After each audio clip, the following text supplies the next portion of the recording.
manusia yang dipenuhi oleh Kristus masuk ke dunia Romawi dan Yunani dan berhadapan dengan dunia yang kurang ajar. Jadi saya belajar barang itu. Kadang-kadang gereja kita rohanikan dia. Teks Alkitab dibaca lepas dari manusia yang para rasul yang kerja bikin barang itu. Jadi hampir saya juga jadi macam biara begitu. Kami di sekolah seminari diajar untuk hidup miskin, hidup sederhana. Jadi saya pulang sampai di Jakarta itu pakaian 2 badan, mungkin 2 biji dan celana di 2 bar dan banyak saya bawa buku banyak. Jadi saya dipengaruhi oleh saya punya dosen orang Cina, hidup miskin sederhana. Saya tidur di atas di lantai, di tempat tidur di dekat, dia tidur di bawah. Ini orang ini cukup menjiwai Injil. Jadi kami belajar tentang bapak-bapak 100-300 tahun pertama Injil gereja ini. Jadi saya semangat ada di situ, tapi tiba-tiba Desember saya ada di sini 84. Saya pergi di kampung Natal, bukan main, operasi daerah dom. Cukup minyak. Itu tentara di mana-mana, surat jalan kiri kanan. Saya juga dipaksa dibahas. Ini Desember 84, Natal di kampung. Jadi, waduh, semua orang takut nanti saya ditangkap.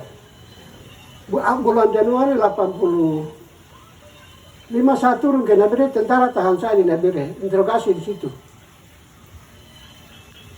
Saya datang ke saya punya sinode, Bapak Dorang, di kampung begini, bagaimana? Dorang bilang, kau ini kan baru pulang dari luar negeri, harus santai, tenang, nanti keadaan baik-baik.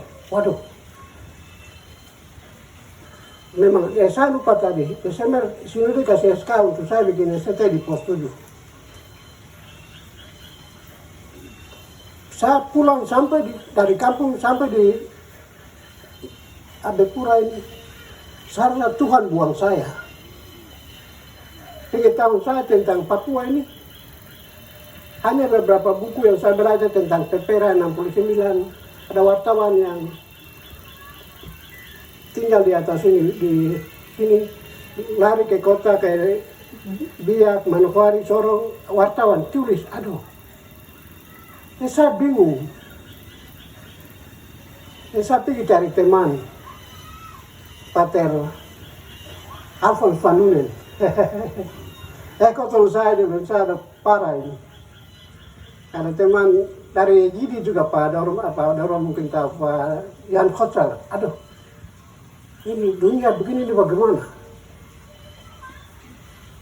Harus saya mulai cari teman-teman. Baru saya ingat ada pendeta Harold Lapsren, ada Uskup Staferman punya pelayanan domua di Uskup Staferman, dia di Jayapura.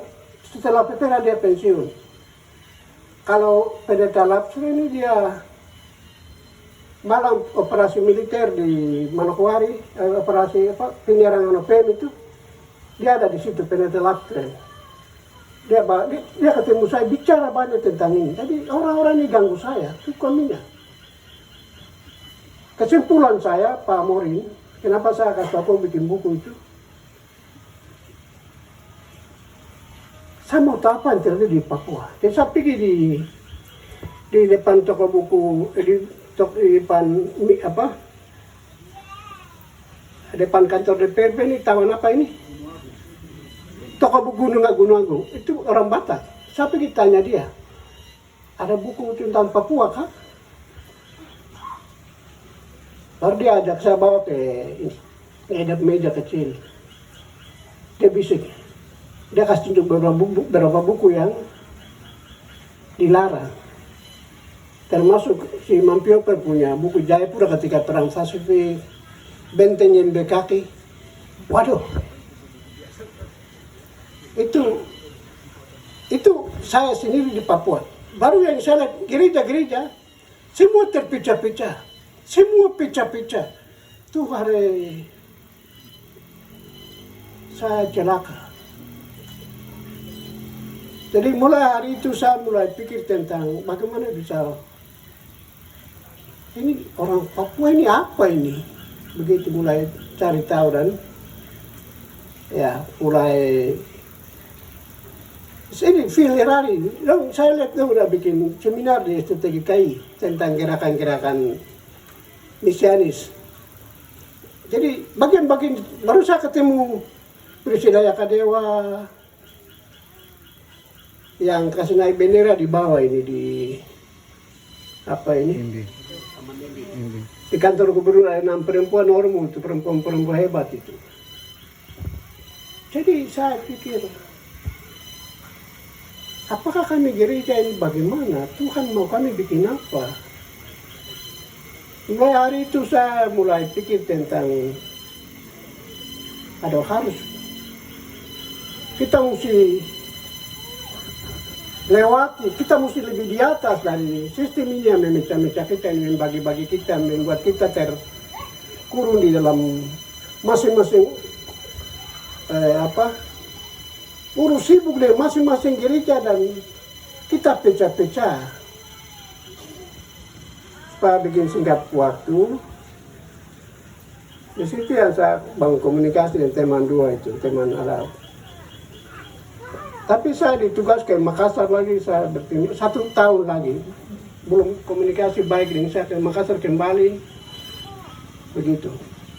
Intinya, tadi kalau Pak Moring bilang saya suruh dia tulis buku, itu kami dari gunung ini turun nih, tidak tahu apa-apa tentang teman-teman di pantai, minta maaf. Kami minta maaf. Banyak hal yang don jalani 20 tahun pertama, 60-70 ini kita mungkin 80-an baru kita turun toh dari gunung ini. Itu kita juga kosong, minta maaf ke teman-teman di pantai. Itu. Yang berikut itu dalam rangka mencari kita orang Papua ini siapa? Kenapa kita ada di sini? Tahun 80-an itu saya susah. Saya kadang-kadang bilang Tuhan buang saya itu. Lalu saya pikir tentang saya punya sejarah sendiri, orang Mepu sejarah sendiri. Mungkin saya beda dengan saya bikin catatan sedikit di sini. Kami orang Mepu tahun 60-an itu ada yang lahir mungkin besar sebagai guru jemaat punya anak, gembala punya anak, pendeta punya anak, kesehatan punya anak, pegawai polisi punya anak. Saya di kampung. Jadi kalau sudah jam 4 atau 5 mulai sebelum tahun 68 saya mesti bilang. Itu tiap hari bicara perang dulu, bakal angkat dengan Jepang orang. Jepang suruh mereka bawa barang ke sini, pergi jembatan sana. Malah orang tua cerita tentang satu masyarakat yang Jepang orang bunuh karena ini masyarakat dia mungkin tukang masak. Dia masak untuk orang, makan masak nasi untuk orang baru. Mungkin waktu dia rasa Jepang tidak lihat, dia ambil sendok baru dia makan, coba rasa nasi itu apa. Dong bunuh dia, Jepang orang. Jadi bisa bayangkan tahun 60 sampai ya kalau saya masih 68 baru saya kasih tinggal saya punya kampung. Tiap hari barang itu karena kan di kampung tidak ada HP, tidak ada kegiatan lain. Kalau jam 4 sudah dingin masuk rumah, barang cerita keluar. Jadi saya punya dunia orang, saya dibentuk di emawa saya, di kampung saya. Nah, Januari 68 saya pergi ke Tiong. Itu 2 hal saya catat. Kamu semua jangan tertawa ya. Hal pertama, saya punya koteka baru saya buang di lapangan. Karena harus naik pesawat berarti pakaian. Tapi saya menangis terbaik punya. Sedih karena koteka saya buang. Selalu saya ingat. Baru pas hari kami berangkat tuh, itu ada pesta babi di Nidoba itu, mungkin kalau orang tahu satu kampung di DB sana. Itu malam itu sebelum saya berangkat, saya pergi bicara dengan saya punya mama punya ada laki-laki, bikin diri inti. Saya bilang, paman saya nanti besok berangkat. Tidak mau tahu kan, dia mau potong babi 5 ekor. Jadi tidak urus. Waktu saya berangkat, dia tidak tahu. Tapi belakangan saya dengar, saya pergi ke kampung, dia menangis terbaik punya. Karena dia bilang, aduh, kita punya anak. Hari ini dia sudah jatuh di tangan Ogai. Jatuh di tangan pendatang Dora. Dia tidak akan kembali. Itu yang saya mengerti waktu itu. Sampai hari ini saya coba tafsirkan. Orang Mei itu punya cerita-cerita di rumah, itu bagian dari dia punya kehidupan. Dan mereka pikir kalau saya sudah sekolah, nanti saya lupa barang-barang itu. Tidak ada orang yang bisa lanjutkan cerita itu. Dan itu saya pegang. Dan saya kira mungkin dua hal. Gereja kami, badan seni kami bertanggung jawab. Kami gereja minta maaf kepada kami sendiri karena kami terlalu otoriter, memaksakan kita punya pikiran dengan harapan bahwa semua akan beres kalau kita terima Injil. Bukan begitu. Kita mesti dialog. Ada hal-hal bagus. Kita punya tradisi di Onai itu. Dan bicara orang Mei ini kan humanis, sangat humanis orang Mei. Tadi Pak Erari singgung, saya selalu orang Mei selalu berpikir dulu di tahun-tahun itu, manusia itu dilahirkan dengan sayap untuk terbang. Jadi kalau orang Mei bicara satu orang hebat-hebat prestasi baru satu kali dia jatuh, orang Mei biasa bilang, tua gitu. Dia pun sayap sudah patah. Jadi itu optimisme terhadap manusia yang bisa membangun diri tinggi, dan itu saya hormati. Saya pegang itu hari ini. Kita bisa. Itu. Orangnya selalu bilang, baik dan tidak baik ada di kubu tangan. Kau yang urus. Jangan tuduh siapa-siapa. Kau yang urus. Kalau hari ini kau pikir baik, hari ini tanggal berapa? 15 Januari 2020. Kau pikir baik, bikin program baik, atur uang baik, atur keluarga baik, bikin kebun baik. Ya tadi Pak Morin, Pak siapa ternak pohon tadi. Hari ini kita bisa bikin, tapi jangan harap mujizat turun. Kau mesti kerja barang itu. Itu orang Mei. Dan itu saya senang itu. Nah, jadi saya kira. Tapi itu gereja kami. Kita mesti bikin